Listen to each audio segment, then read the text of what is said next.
یہ آیت جتنی بار میں نے پڑھی ہے نا، اب آپ اس کا ترجمہ سنیے گا، جب بھی پریشانی میں ہو کس سے مدد طلب کرنی ہے یار؟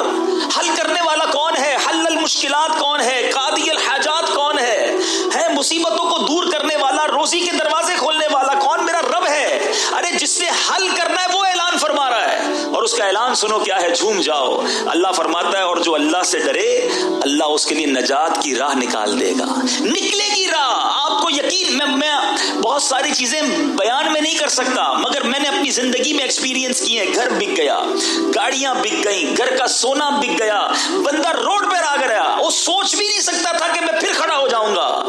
اللہ سے لو لگائے رکھی، اللہ نے پھر کھڑا کر دیا، پھر پہلے سے زیادہ عطا کیا۔ اس کی عقل دیکھیں نا، میری اور آپ کی عقل محدود ہے، اس کی عقل کام ہی نہیں کر رہی آج بھی، کہ میں تو سب کچھ لٹا بیٹھا تھا، آج پھر کیسے سب آ گیا؟ کیوں؟ اب اگلی آیت کا جز پڑھیے، اور اسے وہاں سے روزی دے گا جہاں اس کا گمان نہ ہو۔ آپ کی امیجنیشن نہیں ہوگی، اللہ ادھر سے دے گا، گمان بھی نہیں ہوگا۔ اور اللہ فرماتا ہے جو اللہ پر بھروسہ کرے تو وہ اسے کافی ہے۔ اللہ کافی ہے، بھروسہ کرو اس پر۔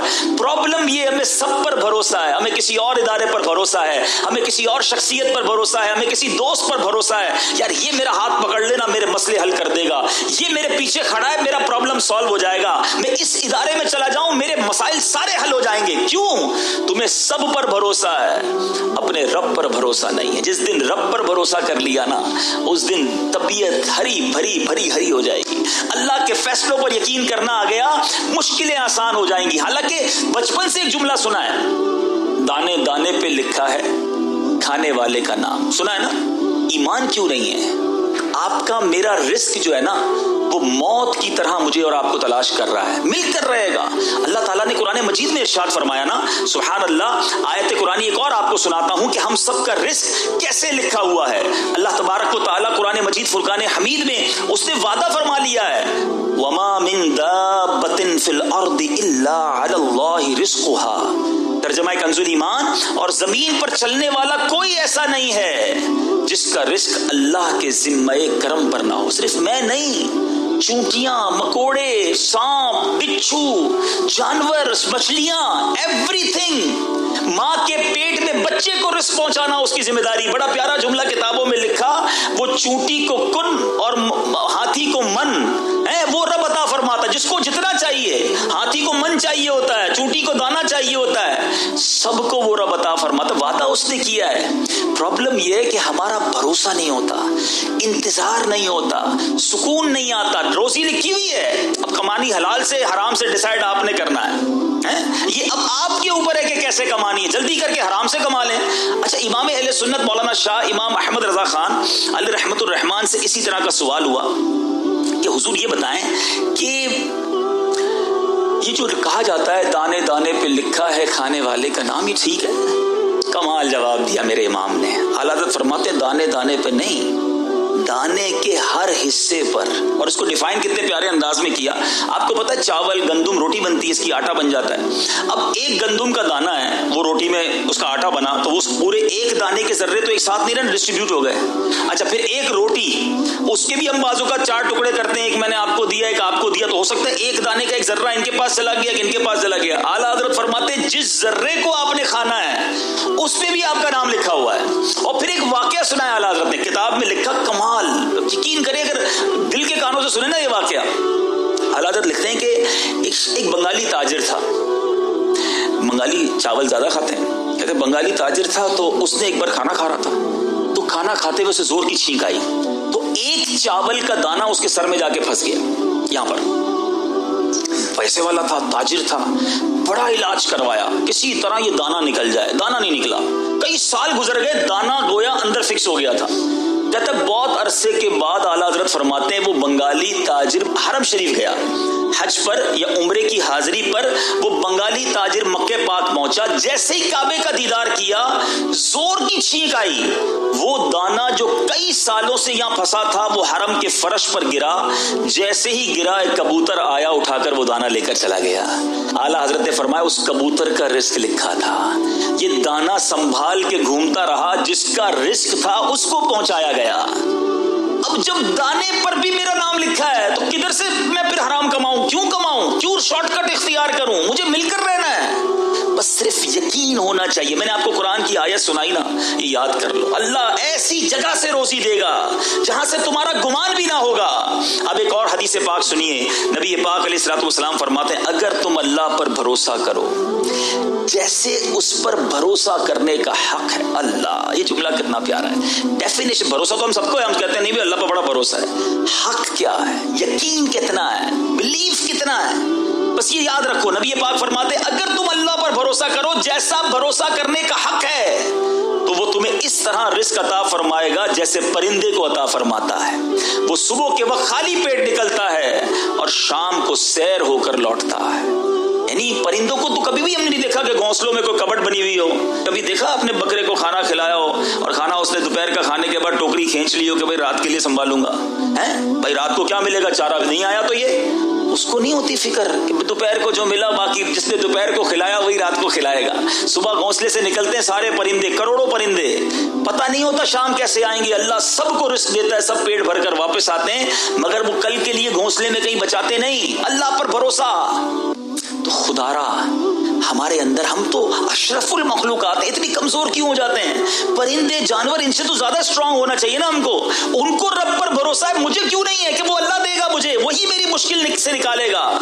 بات یہ ہے کہ ہم دل سے اس کو نہیں پکارتے. اگر آپ کسی بھی پرابلم میں, اگر آپ کسی بھی مشکل میں ہیں, تنگ دستی میں ہیں, قرضے میں ہیں, بیماری میں ہیں, غلط کام کرنے کی بجائے رب عز و جل کو پکارو. وہ ساتھ ہو گیا نا تو ساری مشکلیں آسان ہو جائیں گی. میرے لیے پہاڑ ہے نا, مجھے فیل ہوتا ہے کہ یار یہ بہت بڑا پہاڑ ہے. آپ نے دیکھا ہوگا چونٹی کے سامنے سیب رکھ دیں وہ اس کے لیے پہاڑ ہے. میرے سامنے بہت بڑا پہاڑ ہے, مگر جو خالق کے کائنات ہے اس کے لیے تو 18,000 کائنات ہیں نا. 18,000 کہا جاتا ہے جہان ہے اس دنیا میں, تو زمین تو ایک حصہ ہوا, اس کی کائنات کا تو کوئی کنارہ ہی نہیں. اس کے لیے میری مشکل, اس رب کی شان تو شان ہے. رب کے محبوب کے بارے میں اعلیٰ حضرت فرماتے ہیں نا, تنکا بھی ہمارے تو ہلائے نہیں ہلتا ہے آقا, تنکا بھی ہمارے تو ہلائے نہیں ہلتا. تم چاہو تو ہو جائے ابھی کوہ محن پھول. محن کہتے ہیں مصائب کو, پریشانیوں کو. یا رسول اللہ ہمارے لیے تو تنکا بھی ہٹانا مشکل ہے, آپ چاہیں تو یہ مصیبتوں کے پہاڑ بھی پھول بن جائیں. آپ کرم فرما دیں تو پھول جیسے معاملات ہو جائیں گے. تو پکارے نا ان کو جن کے لیے کوہ محن بھی پھول ہے. مگر ہم شارٹ کٹ, ہم بعض اوقات کہتے ہیں میں ٹھیک کر لوں, اور ہم ٹھیک کرتے کرتے غلط کر دیتے ہیں. ہم صحیح نہیں کرتے, ہم اپنی آخرت بھی برباد کر لیتے ہیں. ہم سمجھتے ہیں میرا یہ اسٹیپ مجھے اس مصیبت سے نکال دے گا. وہ شاید ہمیں دنیا کی مصیبت سے تو نکال دے مگر اخروی مصیبت میں ڈال دیتا ہے. وہ اللہ کی ناراضگی والے معاملات میں ہم پڑ جاتے ہیں. میں جانتا ہوں, یقین کریں میں جانتا ہوں, میری فیملی ممبر کی میں آپ کو بات کر رہا ہوں اس لیے کہ آپ کو اندازہ ہو جائے. کروڑ پتی ہیں, اتنا اللہ نے نوازا ہے, مگر میں اس گھر کے کرب کو جانتا ہوں کہ اس شخص کے بھری جوانی میں دونوں گردے فیل ہو گئے. میں اس کرب کو جانتا ہوں, میں اس کیفیت کو روز, میں بہت میرے قریبی ریلیشن ہے, اللہ نے بہت نوازا ہے, اگر گردے ہی نہیں ہیں, ہفتے میں 3 دن ڈائلیسس, بندے کی آدھی لائف تو ہاسپٹل میں گزر گئی نا. پیسہ بہت ہے. میں آپ سے پوچھتا ہوں میرے گردے سلامت ہیں, یہ بڑی نعمت ہے, یا میرے بینک بیلنس میں 10 کروڑ ہیں اور دونوں گردے فیل ہیں؟ اپنے آپ سے پوچھو. پرابلم یہ ہے ہم نے لائف کی لگژریز کو پیسوں سے تولا ہے, ہم نے سہولتوں کو سمجھا ہے کہ یہی زندگی کا سب کچھ ہے. ایسا نہیں ہے. سکون سب سے بڑی چیز ہے. اگر آپ کے بچے فرما بردار ہیں اور آپ کے بینک میں پیسے نہیں ہیں, مگر آپ کے بینک میں کروڑوں روپے ہیں اور آپ کے بچے نافرمان ہیں, پوچھو ان والدین سے کہ وہ پیسے کو محبت کر رہے ہیں یا بچوں کی نافرمانی پر رو رہے ہیں. نہیں نیند آتی یار. جس کے بچے شرابی, کبابی, جواری, جس کی وجہ سے روزانہ ماں باپ مرتے ہوں اور جیتے ہوں, پیسہ کیا چیز ہے اس کے آگے؟ کئی نعمتیں ایسی ہیں جن کا مول نہیں ہے. اور حرام کا راستہ اختیار کر کے یاد رکھنا, ایک بات ہمیشہ یاد رکھنا, مشکل تھا آپ کے لیے, مشکل تھا ان سب کے لیے, اور کمال کیا انہوں نے جنہوں نے حرام چھوڑ کر حلال اختیار کر لیا. مگر یاد رکھنا جس دن کوئی حرام میں پڑ گیا نا, پھر واپس آنا بہت مشکل ہوتا ہے. بڑا شاندار اسٹیپ زندگی میں ان لوگوں نے اٹھایا. میں سلام پیش کرتا ہوں انہیں. مجھے اندازہ ہے اس بات کا کہ جو حرام کما رہا تھا, بڑھ زیادہ کما رہا تھا, چانسز تھے, اس نے وہاں سے اپنے آپ کو نکالا ہمت کر کے اور حلال کی طرف آیا. میں جانتا ہوں بہت سارے ایسے لوگوں کو جانتا ہوں جو حرام کما رہے ہیں, نہیں نکل پا رہے. ایسا سود نے جکڑ لیا ہے، ایسا حرام نے جکڑ لیا ہے، ایسا قرضوں نے جکڑا ہوا ہے، ہمت ہی نہیں ہو پا رہی کہ یار یہ نکلوں کیسے، غلط کر رہا ہوں، حرام کر رہا ہوں، نہیں نکل پا رہے، کیونکہ وہ پنجے گاڑ لیتا ہے، شیطان کب چھوڑے گا؟ لیکن اس سے بڑا بدنصیب کون ہوگا کہ جو حلال کماتے کماتے حرام کے دریا میں جا کر گر گیا، پھر شاید زندگی میں موقع نہ ملے باہر نکلنے کا۔ کبھی ایسی غلطی مجھے اور آپ کو نہیں کرنی چاہیے، بلکہ اگر مجھ میں یا آپ میں یا مدنی چینل کے ناظرین میں کوئی ایسا ہے جو حرام روزی کما رہا ہے، خدا را میرے بھائی میں آپ کو مشورہ دیتا ہوں، ہمت کرو، خدا کے واسطے ہمت کرو، آ جاؤ حلال روزی کی طرف آؤ۔ حلال تھوڑا بھی بابرکت ہوتا ہے، حرام زیادہ بھی بربادی لاتا ہے۔ مجھے وہ جملہ نہیں بھولتا، ایک واقعہ کئی بار میں سنا بھی چکا ہوں، شاید آپ نے بھی سنا ہوگا۔ ایک بار ایک مبلغ دعوت اسلامی اٹلی میں گئے، بیان کیا حلال روزی پر۔ ایک صاحب ملے، بڑی نمناک آنکھیں تھیں، آنکھوں میں آنسو تھے، کہا اکیلے میں بات کرنی ہے۔ مبلغ نے کہا ٹھیک ہے آئیے بات کرتے ہیں۔ اس نے کہا کہ حضور میں آپ کی بیان سے ذہن تو بن گیا ہے کہ حرام نہیں کمانا، مگر مجبوری یہ ہے کہ میں اپنے اسٹور پہ شراب بیچتا ہوں۔ شراب بھی بکتی ہے، اور بھی آئٹمز ہیں مگر شراب بھی بکتی ہے، مگر ہمارے ملک کا مسئلہ یہ ہے کہ اگر شراب نہ بیچے تو اسٹور چلتا ہی نہیں، اسٹور کے خرچے ہی پورے نہیں ہوں گے، بچوں کے لیے کیا کماؤں گا؟ میں چاہتا ہوں چھوڑ دوں حضور، بس میں نے ذہن بنا لیا ہے، آپ مشورہ دیں میں کیسے چھوڑوں؟ اگر میں نے چھوڑ دیا تو پیسے ہی پورے نہیں ہوں گے، کرایہ ہی نہیں نکلے گا گھر کا۔ یہ وہ لوگ مثالیں دیتے ہیں جو دنیا میں حرام کما رہے ہوتے ہیں نا بیچارے، وہ یہ سوچ رہے ہوتے ہیں۔ اس مبلغ نے ایک ہی جملہ کہا کہ ایک بات بتاؤ، روزی دینے والا کون ہے؟ اس نے کہا اللہ۔ کہ تم اللہ کی نافرمانی کر رہے ہو، اللہ روزی دے رہا ہے، کیا فرما برداری کرو گے وہ روزی بند کر دے گا؟ اب یقین کریں وہ نوجوان زاروں کتار رونے لگا، کہتا بس اب میں نے نیت کر لی ہے، کچھ بھی ہو جائے میں نے حرام نہیں کمانا۔ اب یقین کریں واللہ وہ مبلغ 1 سال بعد پھر گئے اٹلی مدنی کام کے لیے، اسی نوجوان سے پھر ملاقات ہوئی۔ وہ نوجوان کہتا ہے 1 سال ہو گیا ہے شراب بند کی، اللہ نے کاروبار میں اور برکت دے دی ہے۔ اللہ وہاں سے روزی دے گا جہاں تمہارا گمان بھی نہیں ہو۔ میرا گمان ہے نا شراب میں ختم کر دوں گا تو ختم ہو جائے گی روزی، نہیں یار، آپ اللہ کو ناراض کر رہے، روزی مل رہی ہے، آپ راضی کریں گے تو روزی بند ہو جائے گی۔ وہ غیب کے خزانوں سے دے گا، وہ تھوڑے میں قناعت دے دے گا، وہ تھوڑے میں برکت ڈال دے گا۔ جو معاملہ میرا لاکھوں کروڑوں میں نہیں ہو سکتا تھا وہ اللہ چند روپوں میں کر دے گا، وہ مالک ہے۔ میری عقل محدود ہے، سمجھو۔ ہمیں بعض اوقات میں اور آپ اپنے مسائل کو اپنی عقل کے پیمانوں سے دیکھتے ہیں، یہ پاسبل ہی نہیں ہے، یہ ہو ہی نہیں سکتا۔ کس کے لیے؟ میرے لیے۔ ان اللہ علی کل شیء قدیر، اللہ ہر شے پر قادر ہے، وہ تو کر سکتا ہے نا، میں اس سے مدد مانگ رہا ہوں، میں کمزور، وہ طاقتور ہے، میں کچھ بھی نہیں، وہ سب کچھ ہے۔ ارے اس نے مجھے بنایا، اس نے یہ کائنات بنائی، اس کے لیے میرے مسئلے حل کرنا کیا مشکل ہے؟ میں اس سے دوستی کر لوں، میں اس کو پکاروں، میں اس سے مدد طلب کروں، اللہ اکبر، ایسے معاملات ٹھیک ہوں گے۔ میں آپ کو ایک وظیفہ، ایک آیت، ایک اشارہ دینا چاہتا ہوں، سبحان اللہ، یقین کریں اگر آپ کو یہ یاد ہو جائے نا، آپ میں سے کوئی کسی مشکل میں ہے، پہلے اس کا پس منظر بیان کر دیتا ہوں۔ اللہ تعالیٰ نے اپنے ایک نیک صالح بندے کے الفاظ نقل کیے، بندے نے الفاظ کہے تھے، اللہ نے وہ الفاظ قرآن میں بیان فرما دیے۔ اچھا، اس بندے کو ان الفاظ کہنے کا فائدہ کیا؟ وہ کیا تھا کہ وہ بندہ فرعونیوں میں سے تھا، فرعون کے لشکر میں وہ تھا، فرعون کی قوم میں سے تھا، مگر اللہ تعالیٰ نے اس کو فرعون کی بری چالوں سے محفوظ رکھا۔ جب فرعونیوں کو زبردست عذاب نے گھیرا نا، وہ بندہ اس عذاب سے محفوظ رہ گیا۔ اس کے الفاظ کیا تھے؟ وہ الفاظ اللہ نے قرآن میں عطا فرما دیے، اور one of the amazing words, خدا کی قسم، میں کچھ چیزیں ہوتی نا وہ الفاظ میں بیان نہیں، اس کی مزے لو، اس جملے کے، اس آیت کے جب آپ مزے لوگے نا، جب اس کو سمجھ لوگے اور دل کی گہرائیوں سے پڑھو گے اور آپ اس کو پریکٹس کر کے دیکھو، وہ الفاظ کیا ہیں؟ وَأُفَوِّضُ أَمْرِي إِلَى اللَّهِ إِنَّ اللَّهَ بَصِيرٌ بِالْعِبَادِ۔ ترجمہ کیا ہے؟ اور میں اپنے کام اللہ کو سونپتا ہوں، بس کافی ہے نا، جس کو سونپے ہیں، ان اللہ بصیر بالعباد، بے شک اللہ بندوں کو دیکھتا ہے۔ ارے اگر رب پر بھروسہ نہیں تو تف ہے میری زندگی پر، وہ خالق نہیں تو ماں بنائی نا میری ماں کا خالق بھی تو وہی ہے نا۔ ماں مجھ سے پیار کرے، وہ تو ماں سے 70 گنا زیادہ پیار کرنے والا ہے، بس سونپ دو اسے، الفاظ سے نہیں دل سے۔ خدا کی قسم کھا کر کہہ رہا ہوں، ایک بار اس کو پریکٹس کر کے دیکھنا، اکیلے میں بیٹھ کر یہ کہنا وَأُفَوِّضُ أَمْرِي إِلَى اللَّهِ، اے اللہ میں اپنے سارے کام تجھے سونپتا ہوں، بس تیرے سپرد کرتا ہوں، تو اپنے بندوں کو دیکھ رہا ہے، ان اللہ بصیر بالعباد۔ یہ قرآن کی آیت ہے، بلیف کر لو اس پر، پریکٹس کر لو اس پر۔ گھر میں جھگڑے ہیں نا، نہیں بن رہی گھر میں، نہیں آ رہا سکون، بچے بیمار ہیں نا، پیسے پورے نہیں ہو رہے، قرضہ نہیں اتر رہا، قرار نہیں مل رہا، جس مشکل میں ہو آپ آؤ آج اپنے رب کو پکار لو، وَأُفَوِّضُ أَمْرِي إِلَى اللَّهِ، اے اللہ میں اپنے سارے کام تجھے سونپتا ہوں، بس میں تھک گیا، میں کمزور ہوں، میں نکما ہوں، میں کچھ نہیں کر سکا، میں تھک گیا مالک، اب تو مدد کر دے۔ یقین کرو جس دن آپ نے یہ فیلنگز اور اس تڑپ کے ساتھ اپنے رب کو پکار لیا نا، پھر پرابلم کدھر سے رہنی ہے؟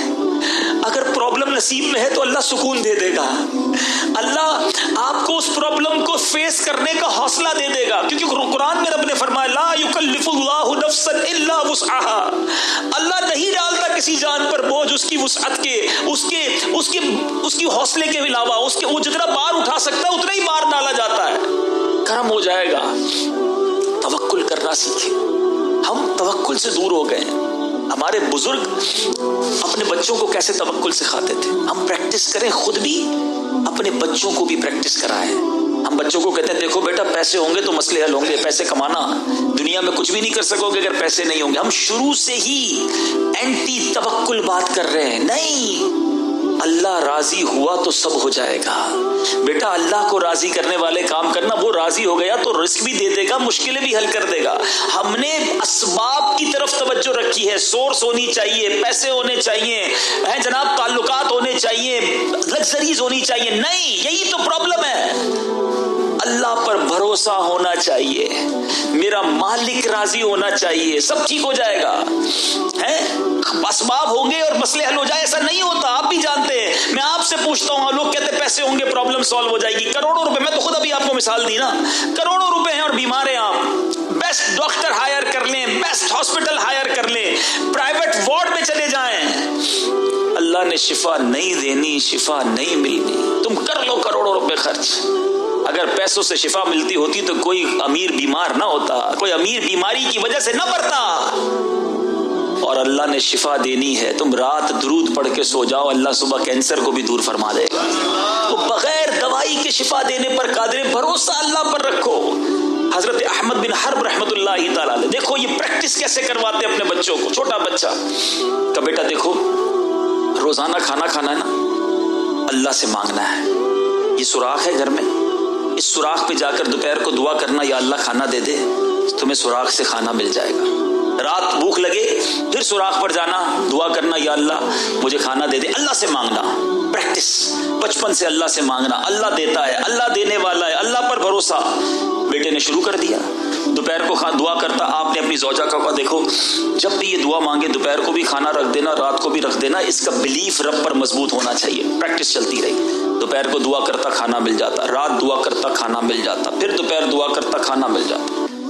پھر کیا ہوا، ایک دن آپ کی زوجہ لیٹ ہو گئی، بھول گئی، پھر یاد آیا ارے دعا کا ٹائم ہو گیا، بچہ تو پہنچ گیا ہوگا وہاں پر، دوڑتی بھی گئی، دیکھا تو بچہ کھانا کھا رہا ہے، زبردست کھانا، بیٹا کدھر سے آیا کھانا؟ بیٹا کہتا ہے اللہ نے دیا، وہ تو روز اللہ سے ہی مانگتا تھا نا، اس کو کیا پتا امی دیتی تھی، کہا اللہ نے دیا، آپ نے تو بتایا تھا دعا کرنا، کھانا مل گیا۔ آپ دوڑتی ہوئی حضرت احمد بن حرب کے پاس ہے، حضور کمال ہو گیا، کہا کیا ہوا؟ کہ روز سوراخ میں کھانا رکھتی تھی، آج کھانا رکھنے گئی تو لیٹ ہو گئی، تو بچے کو تو کھانا مل گیا۔ فرمایا بس مجھے اسی دن کا انتظار تھا، آج کے بعد تم نے کھانا نہیں دینا، اللہ اسے خود عطا فرمائے گا، غیب سے اسے ملتا رہے گا۔ اس کا وہ لیول آف بلیف تھا جو اٹیچ ہو گیا۔ یہ ہے پریکٹس۔ اور ہم ہیں کہ ہر کھانے پر لوگوں کے محتاج نظر آتے ہیں، ایسا نہ کریں۔ اور اب بیان کے آخر میں جو غم زدہ ہیں، جو کم روزی والے ہیں، بعض اوقات ایسا ہوتا ہے کہ ہم بازار جاتے ہیں، ہم بعض اوقات جو ہے وہ مارکیٹ جاتے ہیں، کوئی چیز لینی ہوتی ہے مگر پیسے نہیں ہوتے جیب میں، سب کے ساتھ ہوتا ہے، ہر آدمی کے ساتھ، جتنا پیسے والا اس کے ساتھ بھی ہوتا ہے، کیونکہ اینڈ آف دا ڈے اس کے پاس پیسے تھوڑے ہیں نا، اس سے مہنگی چیز موجود ہے، وہ جاتا بھی مہنگے بازار میں. لیکن اب پیسے والے کی اب بات نہیں ہو رہی، وہ غریب جو بازار میں گیا اور وہاں جا کر وہ چیز خرید نہ سکا، بازار میں جا کر وہ چیز حاصل نہ کر سکا اور واپس آ گیا، حسرت رہی اس کے دل میں. اللہ غنی، میں روایت پڑھی نا، ایمان تازہ ہو گیا. احیاء العلوم میں یہ روایت موجود ہے. حضرت سیدنا ضحاک رحمۃ اللہ تعالی فرماتے ہیں، جو شخص بازار جائے اور کسی چیز کو دیکھ کر اسے خریدنے کی دل میں خواہش ہو لیکن ثواب کی امید پر وہ صبر کرے تو اس کے لیے یہ عمل راہ خدا عز و جل میں 1000 دینار صدقہ کرنے سے افضل ہے. کچھ بھی نہیں دیا، صرف صبر کیا ہے، لے نہیں سکا میں، پر کنڈیشن تھی کہ اللہ کی رضا کے لیے صبر کیا. ارے یار پیسے ہی نہیں ہیں، پیسے ہوتے تو میں بھی لیتا، مجھے تو ملا ہی کچھ نہیں اللہ کی طرف سے. دیکھو یار وہ ٹھک کر کے آیا، وہ چیز خرید کے چلا گیا، بکرے کا گوشت لے گیا، وہ فلاں چانپے لے گیا، وہ اتنے زبردست بقرہ عید میں اس نے سوٹ خریدا، 3000 10,000 کے جوتے خریدے، میں تو وہی بس دیکھ کر آ گیا. یہ شکوہ ہے نہیں، اللہ کی مرضی، اللہ تیرا شکر. پیر تو دیے نا، 2 پٹی کے چپل کے تو پیسے ہیں نا، جوتے کے نہیں ہے نا، لگژری شوز کے نہیں ہیں. صبر کیا تو کیا ملا؟ 1000 دینار کا صدقہ کرنے کے ساتھ. ایک اور روایت سنیں، سبحان اللہ، یہ بھی احیاء العلوم میں امام غزالی نے لکھی، حضرت سیدنا ابو سلیمان دارانی رحمۃ اللہ تعالی. اب یہ صرف بازار کی بات نہیں، یہ پوری لائف کے لیے. جس جائز چیز کی حاجت ہو اور اسے پورا کرنے کی قدرت نہ ہو، چیز جائز ہو، بڑی زبردست روایت ہے. بہت ساری خواہشیں میری بھی ہیں، آپ کی بھی ہوں گی، قدرت نہیں ہے. اب کیا کرا؟ اس محرومی پر حسرت سے نکلنے والی فقیر کی آہ، غریب کی آہ نکلے حسرت سے. فرمایا مالدار کی 1000 سال کی عبادت سے زیادہ افضل ہے. 1000 سال کی عبادت، یہاں صرف حسرت سے آہ نکلی ہے. اللہ فیصلہ کرنے والا ہے، وہ تقسیم کرنے والا ہے. اگر کسی کو غریب رکھا ہے نا، یاد رکھنا اس کو اس کے بدلے آلٹر میں اتنا کچھ ملنا ہے. ساتھ صبر کی کنڈیشن ہے. مسئلہ یہ ہے کہ آپ کو صبر کا موقع ملا، آپ نے صبر نہیں کی. ایک اور خوبصورت بات، ابھی دعا قبول نہ ہونے والی بات ہوئی تھی نا، آؤ میں آپ کو دعا کی قبولیت کا شاندار وقت بتاتا ہوں. تو one of the important time جب بندہ دعا مانگے وہ کیسے قبول ہوتی ہے، آسمانوں پر کیسے جاتی ہے. حضرت سیدنا بشر بن حارث حافی رحمۃ اللہ تعالی علیہ کی خدمت میں کسی نے عرض کی، حضور میرے لیے دعا فرمائے. حضرت بشر حافی بہت بڑے اللہ کے ولی، ان سے دعا کے لیے کہا کسی. کہتے ہیں میں اہل و عیال کے اخراجات کی وجہ سے بڑا پریشان، بہت پرابلم ہے، پیسے ویسے نہیں ہے، گھر والے بھی پریشان، میں بھی پریشان. ٹھیک ہے، حضرت بشر حافی سے دعا کروا رہے، بزرگوں سے بھی لوگ دعا کراتے ہیں. سنیں کمال کا جواب. کہتے ہیں جب گھر والے تم سے کہیں نا ہمارے پاس آٹا نہیں ہے، روٹی نہیں ہے، تم اس وقت میرے لیے دعا کرنا. حضرت بشر حافی کہہ رہے جب تمہارا ایسا وقت آ جائے نا کہ تمہارے گھر والے کہیں آج کھانے کو کچھ نہیں ہے، آج روٹی نہیں، آٹا نہیں، اے بندے تم میرے لیے دعا کرنا، کیونکہ اس وقت تیری دعا میری دعا سے بھی افضل ہے. مستر دل کی دعا، پریشان کی دعا. آپ سوچیں غریب آدمی کی زندگی میں وہ اسٹیج آتا ہے کہ جب اب وہ دعا کر دے وہ دعا عرش تک پہنچتی ہے، مگر افسوس یہ ہے وہ اس وقت دعا نہیں کرتا، شکوہ کرتا ہے. اس وقت وہ دعا نہیں کرتا، اللہ کی بارگاہ میں معاذ اللہ کو ناراض کر رہی ہے. وقت ہے تمہارے پاس، it's the right time to make supplication. دعا کرنے کا شاندار وقت تھا. اللہ تم سے قریب ہے، تمہارا دل مستر ہے، تم پریشانی میں ہو، ہاتھ اٹھاؤ. حضرت بشر حافی کہتے ہیں یہ وقت مجھ سے بھی زیادہ تمہاری دعا افضل ہونے کا وقت ہے. مگر بتائیے اس وقت سر جھکا لیتے، اس وقت سجدے میں اچھا اس وقت رونا بھی آ رہا ہوتا ہے. پرابلم پتہ ہے کہ ایک اور میں آپ کو مسئلہ بتاؤں، ہمیں بعض اوقات بڑا رونا آتا ہے، پریشان ہوتے ہیں، بچہ بیمار ہے دیکھ کر جی چاہ رہا ہے رونے کو، گھر میں کھانا نہیں ہے، پریشانیاں ہیں، بچوں کی خواہشیں پوری نہیں کر، رونے کا جی چاہ رہا ہے. ہم کیا کرتے ہیں؟ ہم شکوے کے ساتھ روتے ہیں، دیکھو کچھ بھی نہیں ہے، میں پریشان، مر جاؤں، خودکشی کروں، جاؤں کدھر. اس کا آسان حل یہ تھا، آنسو تو نکالنے ہیں نا، وضو کریں، صلاۃ الحاجت کی نیت پڑھیں اور سجدے میں جا کر رونا شروع کر دیں. جی بھی ہلکا ہو جائے گا. اور میں کس کے آگے رویا؟ جو حل کرنے والا ہے، جو دینے والا ہے. جو اس کے آگے کیوں نہ روؤں جہاں ہر آنسو کی قدر ہے. خوف خدا سے آنسو بہاؤں تو جہنم کی آگ بجھا دے، حسرت میں آنسو بہاؤں تو وہ حسرتیں دور فرما دے. تو اس کے آگے کیوں نہ روؤں، اس کے آگے روئیں، اس کے آگے التجا کریں. اور اب خاص طور پر پریشان جو ہوتے ہیں نا لوگ روزی روزگار میں، وہ بھی سن لیں. کمال کی حدیث، نبی پاک فرماتے ہیں گناہوں میں کچھ گناہ ایسے ہیں جن کو حصول رزق میں پہنچنے والا رنجو غم ہی مٹا سکتا ہے. یعنی کچھ گناہ ایسے جس کا کفارہ یہی ہے. اب ہو سکتا ہے کوئی کہے یار میں ہر مہینے پریشان، میری جاب میں پریشان، میرے سیلری میں پریشان، میرے کاروبار میں پریشان. ارے کچھ گناہ ہیں ہی ایسے جن کا کفارہ ہی یہی ہے کہ روزی روٹی معاشی مسائل کی تکلیف ہوگی اور اس تکلیف کی وجہ سے وہ گناہ معاف ہو جائیں گے. کیا پتا میرے گناہ ہی معاف ہو رہے ہوں مگر مجھے صبر نہ آ رہا ہو. ایک بڑی وجہ مرد کی حرام روزی کی طرف جانا یہ گھر کی خواتین بھی ہوتی ہیں. اے میری بہنوں، میری ماؤں، خدا را اپنے گھر کے فرد کو، مرد کو پریشر نہ دیا کرو. تم نے تو کیا ہی کیا ہے. دیکھو برابر والوں نے تھوڑے ہی عرصے میں نیا گھر بنا لیا، سائیکل پہ گھومتا تھا، نئی اسکوٹر لی، تھوڑے دنوں میں گاڑی بھی لے لی. تم ادھر ہی ادھر ہو، تم وہی بسوں کے دھکے کھا رہے ہو. وہی تمہاری چند ہزار کی تنخواہ ہے، فلاں سے سورس لگائی تو دیکھو وہ کدھر پہنچ گیا. اس ملک میں گیا تو دیکھو کیسا کام ہو گیا. تھوڑا ہی تو رشوت دی تھی نا، وہ کدھر پہنچ گیا. اب ہمارے بچے کی شادی ہے، کیا جھوپڑی میں شادی کریں گے؟ فرنیچر دیکھو کیسا بنا لیا، ڈرائنگ روم دیکھو کیسا بنا لیا. اب یہ جو پریشر ہوتا ہے، یہ پریشر بندے کو آخر مجبور کرتا ہے. بہت سارے لوگ خودکشیاں کرتے ہیں.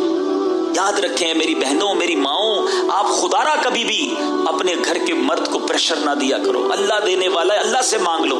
اتنا پریشر دیتے ہیں کہ بعض اوقات میں نے کئی ڈاکو، چور، ایسے لوگوں کی جب ڈاکیومنٹریاں پڑھتے ہیں تو وہ آخر چوری کی طرف گئے اسی لیے کہ بیوی کہتی تھی کہیں سے بھی لاؤ مجھے تو چاہیے. بہن کہتی تھی بھائی ہم نہیں جانتے، جدھر سے بھی لانا ہے ہماری خواہش پوری کرو.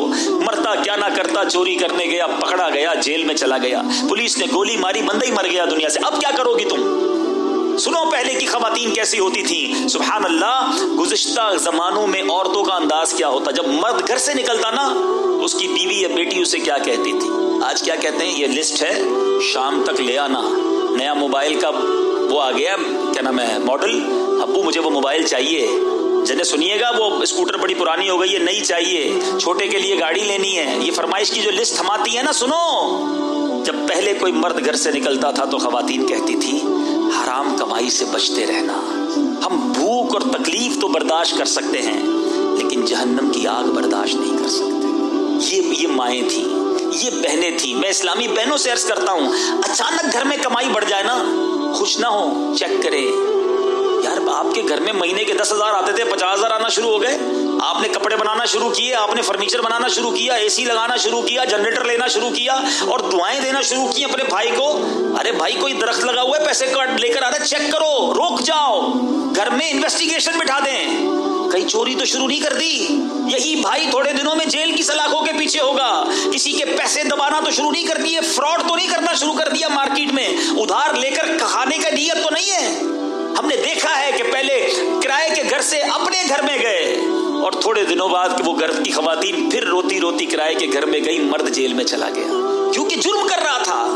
اس میں وہ مائیں بہنیں بھی شریک ہیں جو چیک ہی نہیں کرتی. آ رہا ہے آنے دو. کیسے اچانک بڑھ گیا؟ کوئی سرخاب کے پر لگ گئے؟ سمجھو اپنے بھائی، اپنے والد، ان کو بچاؤ، کہیں یہ حرام کی طرف تو نہیں جا رہے. اگر یہی چلا گیا بندہ، دنیا میں نہیں گیا تو آخرت میں جہنم کے عذاب میں گرفتار ہوگا.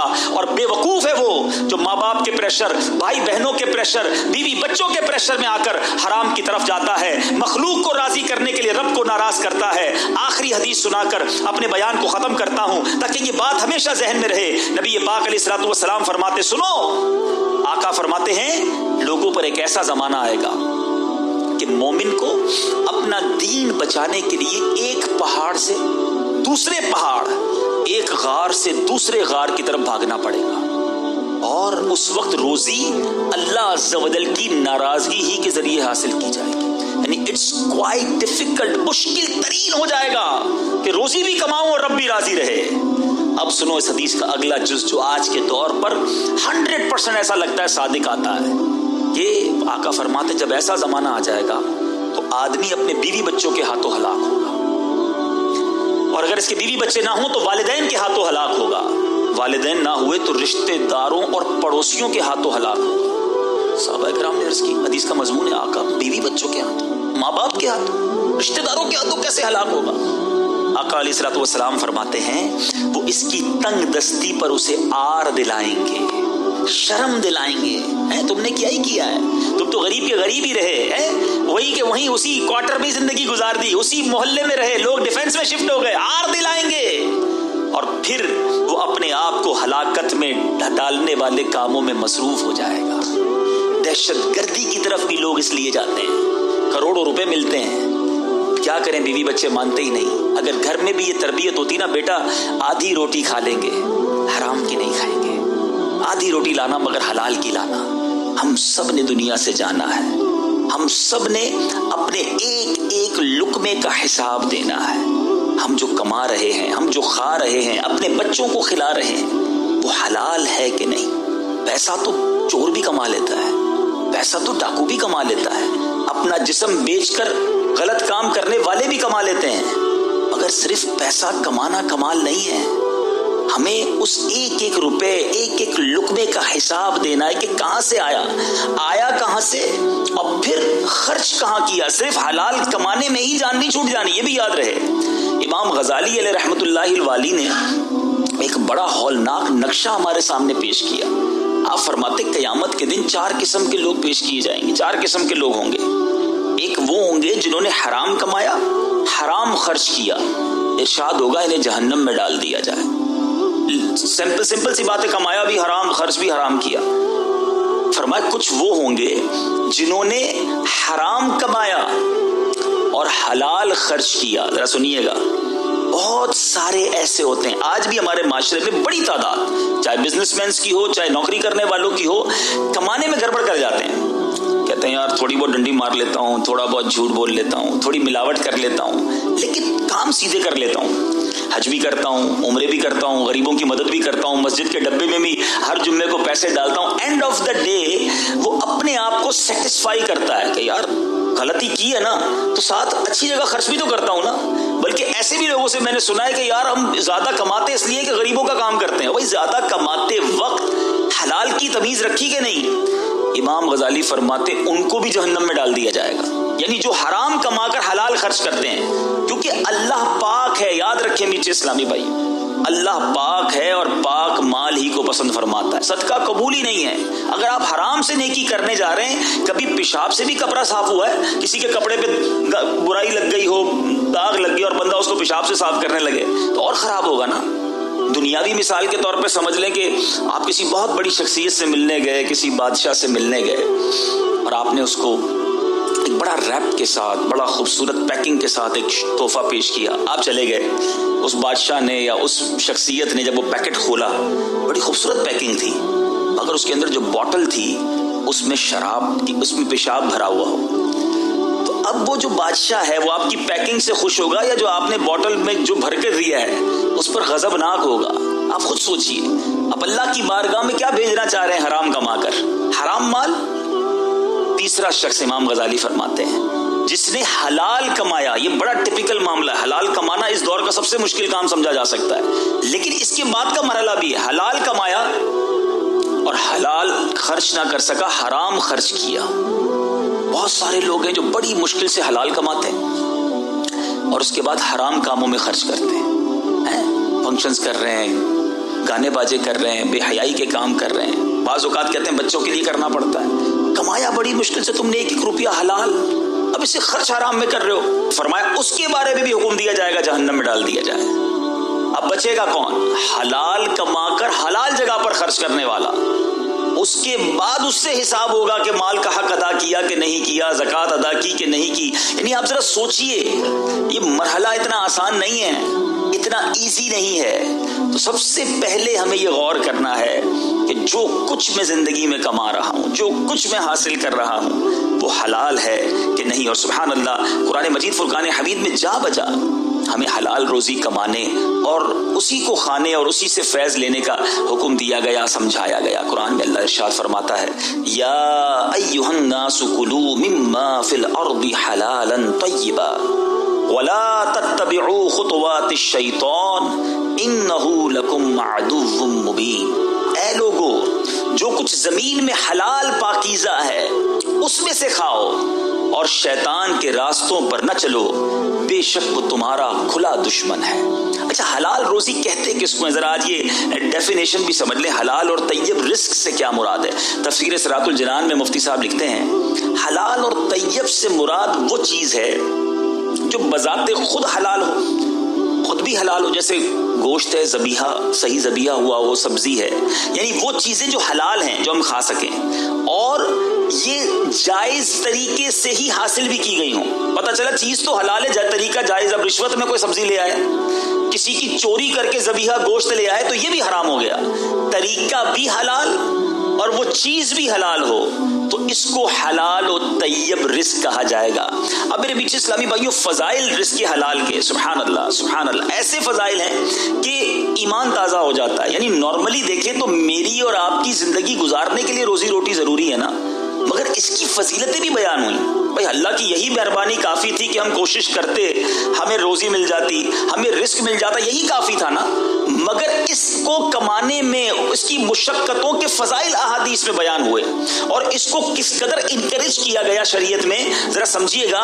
حضرت سیدنا کعب بن عجرہ رضی اللہ تعالیٰ سے روایت ہے کہ ایک شخص نبی پاک علیہ الصلوۃ والسلام کے پاس سے گزرا تو صحابہ کرام نے اس کو دیکھ کر عرض کیا کہ یا رسول اللہ صلی اللہ تعالیٰ علیہ وسلم، کاش یہ اللہ کی راہ میں ہوتا.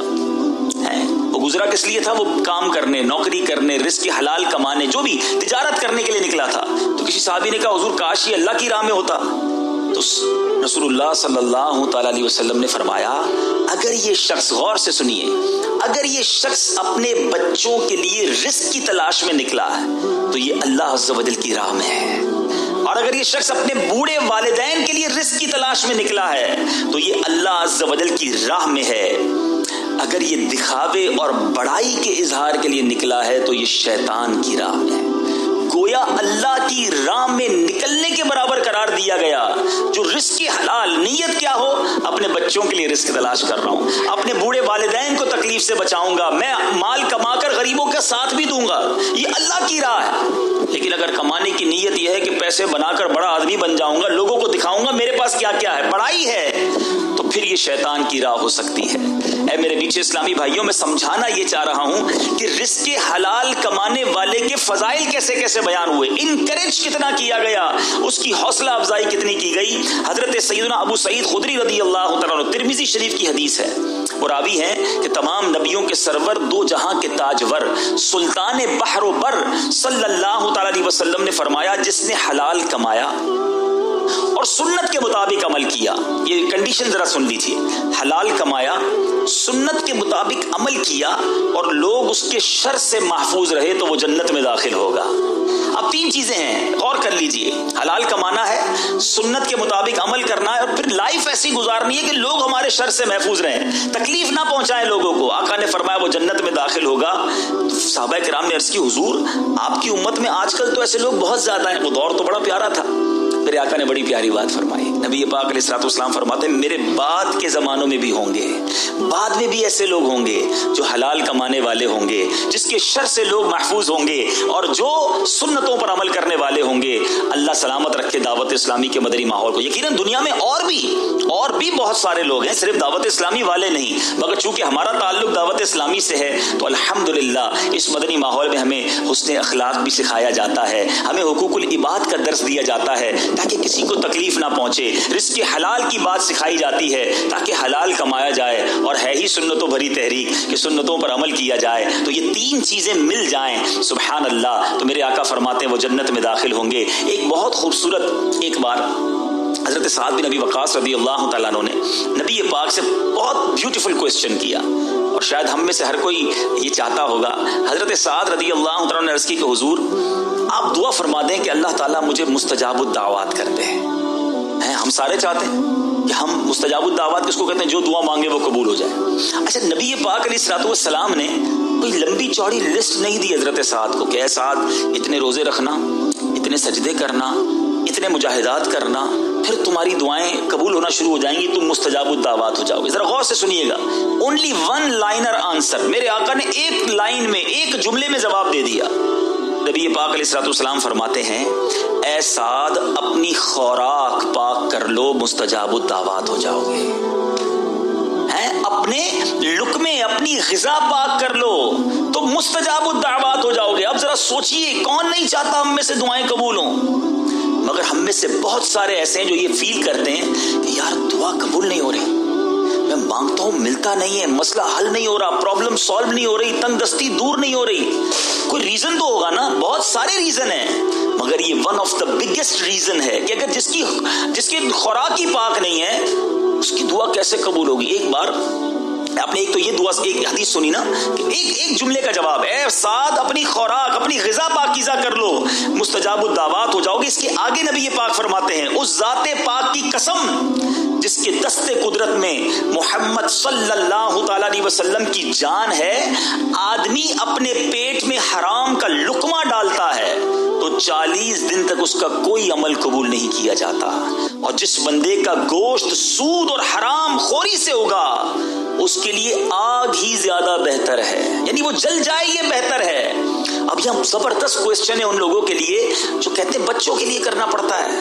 بچے چھوٹے چھوٹے ہیں، ان کی فیسز ہیں، ان کے کھانے پینے کے معاملات ہیں، ان کے دودھ، ان کی فیڈ. چھوٹا بچہ خرچہ زیادہ مانگتا ہے، میں اس لیے کر رہا ہوں، غلط کر رہا ہوں، لیکن مجھے اندازہ ہے بچوں کا کیا ہوگا. اس حدیث کا یہ جز ڈرا دینے کے لیے کافی ہے. آپ ذرا سوچیں کہ ہم جو کما رہے ہیں اور بچوں کو کھلا رہے ہیں، اٹ مینس اسی پیسے سے وہ اگ رہا ہے نا، وہ گرو ہو رہا ہے، وہ بڑھ رہا ہے. اور آقا فرماتے ہیں جو گوشت حرام سے بڑھے وہ آگ میں جل جائے یہی بہتر ہے.